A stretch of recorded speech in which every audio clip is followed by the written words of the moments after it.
नमस्कार, आप सभी का एक बार फिर से स्वागत है हमारे चैनल भक्ति ज्ञान में।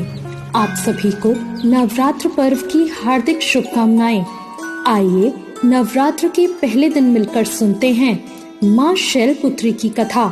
नवरात्रि शक्ति की उपासना का पर्व है और इस पावन यात्रा का पहला कदम माँ शैलपुत्री की आराधना है। लेकिन क्या आप जानते हैं, माँ शैलपुत्री सिर्फ एक देवी नहीं बल्कि त्याग, प्रेम और पुनर्जन्म की अद्भुत कथा है। आइए आज हम वही कथा के बारे में बात करते हैं। बहुत समय पहले की बात है। प्रजापति दक्ष के घर एक कन्या ने जन्म लिया। नाम रखा गया सती। सती बचपन से ही भगवान शिव को अपना पति मानती थी। उनका मन, उनकी आत्मा, उनका अस्तित्व सब शिव में समर्पित था।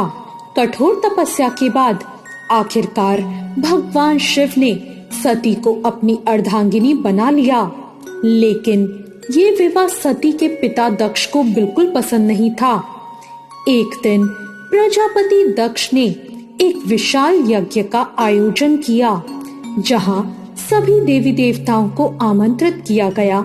लेकिन भगवान शिव और सती को जानबूझकर नहीं बुलाया गया। सती ने जब ये सुना तो उनका हृदय व्याकुल हो उठा। उन्होंने भगवान शिव से कहा, पिता के घर जाने के लिए निमंत्रण की क्या आवश्यकता, मुझे तो वहां जाना है। भगवान शिव ने उन्हें समझाया, जहां अपमान हो वहां जाना उचित नहीं होता। लेकिन देवी सती नहीं मानी और वो अकेली ही उस यज्ञ में पहुंच गई। जब सती यज्ञ में पहुंची तो वहां उनका कोई स्वागत नहीं हुआ। उनके पिता दक्ष ने भगवान शिव का अपमान करना शुरू कर दिया। ये अपमान सती सह नहीं सकी। उनकी आंखों में आंसू थे और हृदय में पीड़ा थी। उन्होंने कहा, जिस शरीर को मैंने शिव के प्रेम से पाया है वो इस अपमान को सहने योग्य नहीं है। और फिर सती ने उसी यज्ञ अग्नि में अपने प्राणों की आहुति दे दी। जब भगवान शिव को ये समाचार मिला तो उनका क्रोध भयानक हो उठा। उन्होंने वीरभद्र को उत्पन्न किया, जिसने दक्ष के यज्ञ को नष्ट कर दिया। पूरा ब्रह्मांड उस समय कांप उठा, क्योंकि शिव का तांडव सृष्टि के विनाश का संकेत था।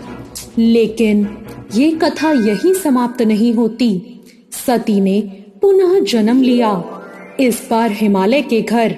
वो बनी शैलपुत्री, यानी पर्वतराज की पुत्री।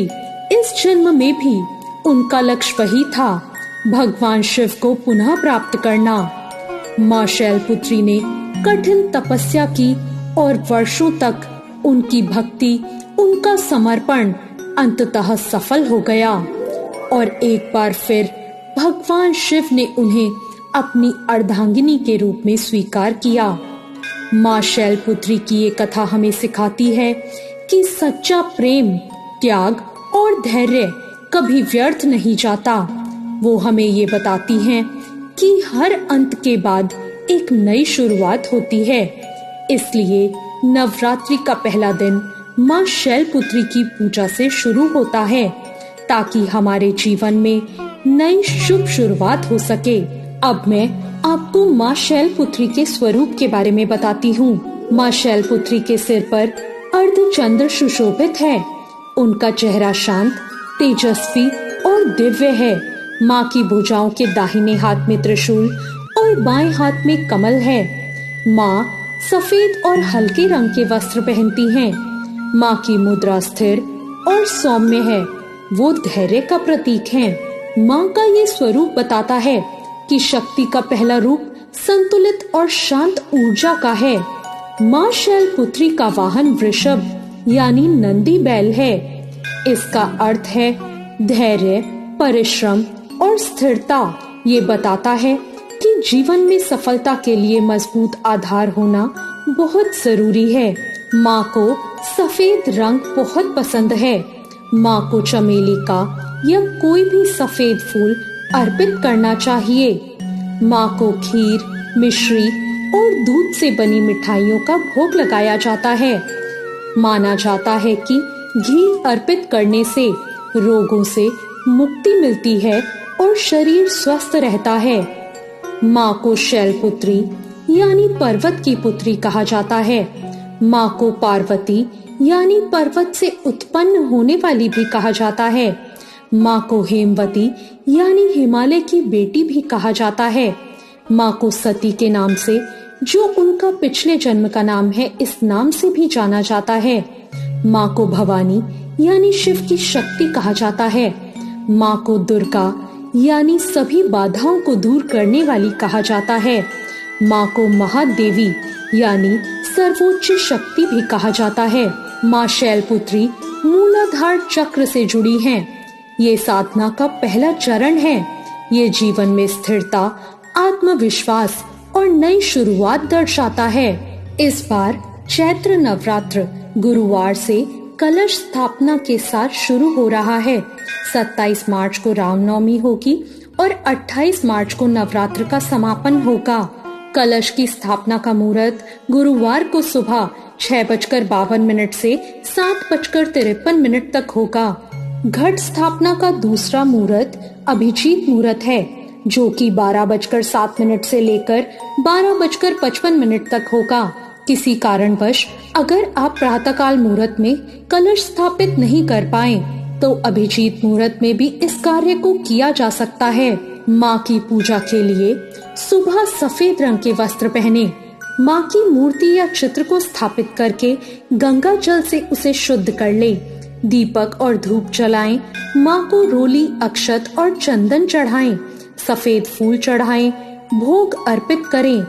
माँ के मंत्र का जाप करें, ओम देवी शैलपुत्र्ये नमः, और सच्चे मन से माँ के आगे प्रार्थना करें और अंत में आरती करें।